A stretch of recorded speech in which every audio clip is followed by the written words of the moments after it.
इसको नमकीन चावल बड़े पसंद है। मैं कह रहा हूँ आया था। अच्छा, मेरे साथ भी ऐसे ही खाता है। ये तेरे साथ नहीं खाता, देख ले मिट्टू, पापा के साथ ज़्यादा मज़ा आ रहा है। मेरी बनाना गाइस देखो, ये रोटी खाए थे, घर पे ही हैं 2 दिन से ये, मुझे भी मज़ा आ रहा है इनके साथ। घर पे ही हैं, गए नहीं काम पे, कहते मन नहीं करा, गर्मी बहुत ज़्यादा। मैंने कहा चलो 2-4 दिन छुट्टी मार लो, तो घर पे ही हैं। गर्मी इतनी ज़्यादा है, क्या करेंगे। तो जैसे ये कहते मुझे ना थोड़े से नमकीन चावल बना के दे, टेस्टी से। इनको बड़े पसंद है ज़ीरे वाले चावल, तो मैंने रात को बनाने थे, पर मैंने कहा चलो बोल रहे हैं तो इनको बना देती हूँ। जैसे इनको मैंने प्लेट में डाल के दिए, मिट्टू वैसे ही पिंजरे के ऊपर बैठा हुआ था, इसको खुला रखा होता है ना, तो वैसे भाग भाग के आया। तो देखो कैसे खा रहा है पापा के साथ। रिया भी खा रही है, लेकिन रिया के साथ नहीं खा रहा, ये बैठी हुई है, पर इसके पास नहीं गया। ये खा रही है अकेले, कहता है इसका जूठा नहीं मैं खाता, पर पापा का जूठा खा लेता है। ये देखो, ये भी हमारा फैमिली मेम्बर ही है, बच्चा, बच्चों के रखा है हमने इसको। अभी इसके ना बाल झड़ गए हैं, पता नहीं, बेटी कह रही थी कोई मौसम है तो इस मौसम में झड़ते हैं, लेकिन अब उग भी गए हैं इसके थोड़े थोड़े बाल। गुग्गी खा लिया, चाहो कितने बाल इसके झड़ गए, आ रहे हैं बहुत आगे हुए हरे हरे बाल इसके। तो उस दिन भी इसने ऐसे ही किया था, देखो इसका पिंजरा पड़ा ना, खा खू के पापा के साथ, अब जा रहा है पिंजरे के ऊपर, देखो। तो गाइस आज सुबह से मैं ब्लॉग नहीं बना पाई, क्योंकि मैं घर पे थी, काम कर रही थी, गर्मी बहुत ज़्यादा थी, तो मेरा मन नहीं कर रहा था, निकल जाता है, मन नहीं कर रहा था ब्लॉगिंग करने का। तो मैंने कहा चलो थोड़ी गुड्डू की बना लेती हूँ, मिट्टू की। नेल्स नहीं काटने थे, उसी का तो इनकी ग्रिप बनती है पकड़ने पकड़ने की। बस अभी इसके ऊपर बैठ जाएगा, खाना वाना खा लिया इसने, इतना अच्छा ना, ये थोड़ा दूर कर देती हूँ मैं, नहीं तो बेड पे चढ़ता रहेगा फिर। नहीं तो आज से तो दूर ही। खा लिया खाना, खा लिया खाना गुग्गी ने, बड़ा अच्छा बच्चा है ये। बाल इसके बहुत आगे हुए, अभी ऐसे लग रहा है ना गंदा, इसके बाल बहुत झड़ गए हैं, अब आगे हुए। सोनिए मेरी सुंदरी, टिंड पे आ गए बाल इसके, अभी सुंदर बन जाएगी, है ना मेरी लाडो रानी। मेरे को तो भूख नहीं है, ये बाप बेटी दोनों खा रहे हैं खाना। मैंने सुबह ब्रेकफास्ट लेट किया था, तभी मन नहीं है हो रहा। अभी 9 का, बाहर आई हूँ थोड़ा खाना खा के, 1-2 चक्कर मार के जाऊँगी अंदर। तो चलो गुड नाइट, मिलती हूँ आपको सुबह में न्यू ब्लॉग के साथ। Good morning. तो चलो शुरुआत करते हैं न्यू दिन की चाय के साथ। मैं शॉप पे, टाइम हो रहा अभी 11:30 का। आज यार सुबह इतनी गर्मी थी ना, हमारे शिवनगर में ना आज सुबह से लाइट बंद थी। 8 बजे गई थी और अभी तक मैं आई हूँ तो आई नहीं थी लाइट। मैं वेट कर रही थी, मैंने कहा लाइट आती है तो बाहर ना आराम से लॉबी में रखूँगी इंडक्शन, उस पर बना लूँगी चपातियाँ बैठ के आराम से, तो गर्मी नहीं लगेगी मुझे।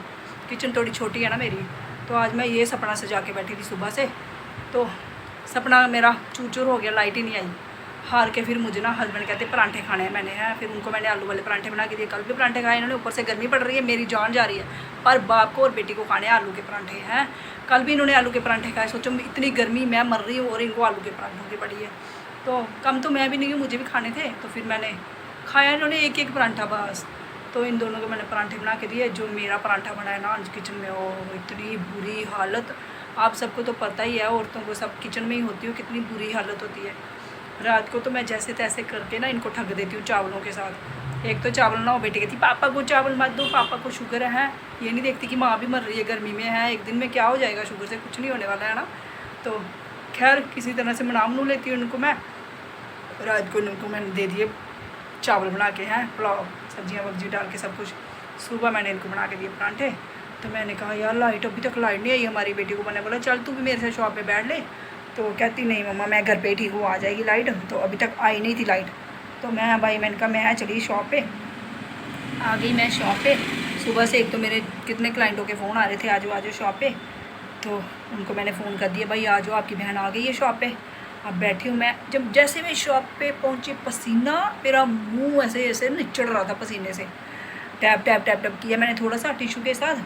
अभी AC की कूलिंग थोड़ी हुई है, तो फ़ैन वैन चल रहा है, तो थोड़ा सा भी फ़र्क पड़ा मेरे को। आधा घंटा बैठी हूँ तब जाके मेरे को थोड़ी सी ऐसे मिला कि मुझे हवा लगी है। यार मर रही थी सुबह से कसम से। यार औरतों का तो जीना ही हराम है ना, हम लोगों का। गर्मी हो सर्दी हो, हमें मरना ही मरना है किचन में, है ना। कभी ऐसा नहीं है कि तुम भी बैठ जाओ, गर्मी है चलो बाहर से खाना ले आते हैं पैक करवा के, है ना। ऐसे चस्के लगा लेते हैं, पर मजाल है गर्मियों में बोल जाएँ कि बाहर का खाना ले आते हैं ना। एक दिन मैं गई थी कहीं, तब बाप ने और बेटी ने दोनों ने बाहर से नॉन बना के खा लिए, मंगवाए और खाए। मैंने कहा तब मंगवा ली थी, अब इतनी गर्मी में मैं अब नहीं मंगवा रहे। कहते तू यार तेरे को इसलिए नहीं हम खिलाते क्योंकि तू परांठे बड़े अच्छे बनाती है, मस्के देखो इनके हैं, परांठे अच्छे बनाती है। मैंने कहा ठीक है हाँ, मुझे तो अपने ही हाथ के बने हुए खाने हैं, मुझे कौन बाहर का खिलाएगा, है ना। तो खा खू के तो आ गई खिला के, अब बैठी हूँ शॉप पे, अब बैठूँ यहाँ शाम तक। आज तो मौसम जब मैंने सुबह देखा ना ऐसा लग रहा था बारिश आने वाली है, पर कोई फ़र्क नहीं पड़ेगा। बारिश पता नहीं कौन से हमने बुरे कर्म किए हैं, कौन से क्या हमने पाप किए हैं जो हमारे इस एरिया में ना बारिश ही नहीं हो रही। बाहर इतनी बारिशें हो रही हैं, ये एरिया में नहीं बारिश हो रही। भाई कुछ लंगर शंगर लगाओ, लोगों लगाओ, कुछ पुण्य दान करो, बारिश आ जाए हमारे बख्शीनगर में। हो ही नहीं रही बारिश भाई, यही हालत रही ना तो हालत बहुत ख़राब होने वाली है हमारी। पर जब 2-4 दिन ज़्यादा होती है ना गर्मी, फिर बारिश आ जाती है। तो मैं भी क्या पता कल परसों तक बारिश आ ही जाए, आपकी बहन खुश हो जाए, आप सब भी खुश हो जाए, है ना। इस बार जब बारिश आए ना तो सब नहा लेना, फिर पता नहीं है दूसरी बार कब बारिश आए, है ना।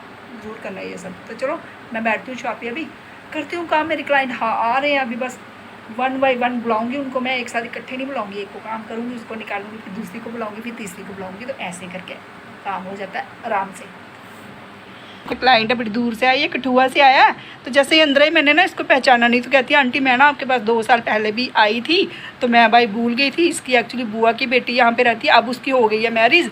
तो ये बड़ी दूर से आया भाई मेरा क्लाइंट। तो आप खुद ही से बात कर लो, इसको क्यों आई है मेरे पास, ये कटिंग करवाने आई है और क्या करवाने आई है?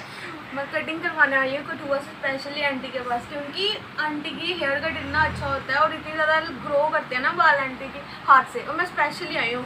अगर आपको भी करवानी है तो आप भी प्लीज़ इधर आ सकते हो, बहुत ही अच्छी कटिंग होती है आंटी की।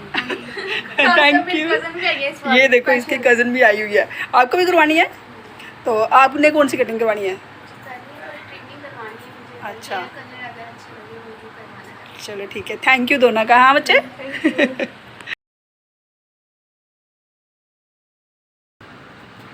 इसके चाहिए चिन तक हेयर से चाहिए, पीछे से, फिर जो कि टाई भी हो जाए इसकी ऐसे, है ना। ठीक है।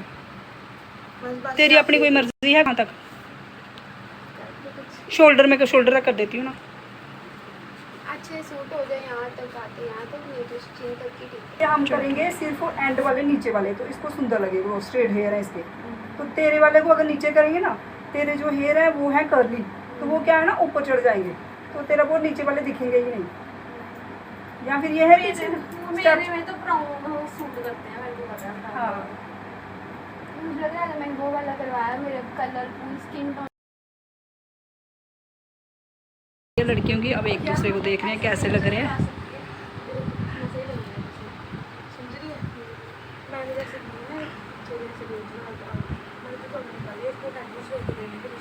कटिंग वगैरह तो कर दी मैंने, 2-3 कटिंगें आ गई थी इकट्ठे ही, पहले की 1-2 अभी आ गई थी, तो कर दी मैंने कटिंगें। पर नीचे जब बाल बिखर जाते हैं ना, उनको इकट्ठा करना बड़ा मुश्किल काम है यार। नीचे बाल देख लो कितने हैं, देख लो। अभी फ़िलहाल इनको मैं करती हूँ साफ़, है ना यार। तो फ़ैन के साथ क्या होता है ना, जो बाल होते हैं ना वो सारे के सारे ना बिखर जाते हैं, इसलिए झाड़ू मार लेते हैं, बालों को इकट्ठा कर लेती हूँ, फिर बैठती हूँ आराम से।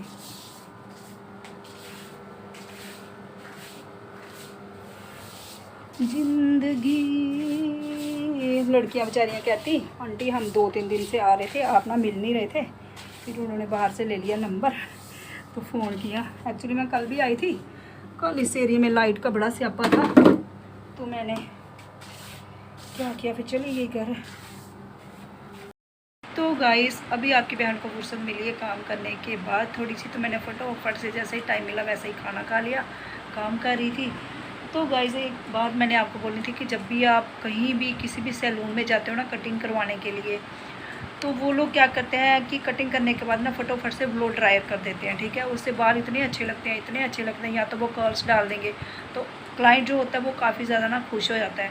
तो जैसे ही आप घर आते हो, घर आके हेड वॉश करते हो, तो आपको कटिंग बिल्कुल भी पसंद नहीं आती है। तो आप जब भी कटिंग करवाते हो ना, ड्रायर के बिना पहले एक बार अपने जो हेयर होते हैं, जैसी कटिंग आपने उनको बोली है वैसी चेक करके देखा करो कि वैसी हुई है कि नहीं हुई है। बहुत सारे क्लाइंट आके बोलते हैं कि दीदी हमने वहाँ से कटिंग करवाई थी, तो ड्रायर करने के बाद अच्छी लग रही थी, जब जैसे घर आके हमने हेड वॉश किया तो कटिंग बेकार थी। तो ये चीज़ ना अपने दिमाग में रखा करो, आप कहीं से भी कटिंग कराओ, मैं ये नहीं बोल रही हूँ कि मेरे पास आओ, लेकिन कहीं से भी कराओ तो पहले बिना ड्रायर के एक बार चेक ज़रूर कर लो, अच्छी तरह से देख लो, ठीक है। पर मेरी कटिंग की ना आज तक कहीं भी कभी भी किसी ने कंप्लेंट नहीं की है। मैं अच्छी कटिंग करती हूँ, बिना ड्रायर के ही कटिंग ऐसी करती हूँ कि अच्छी लगे।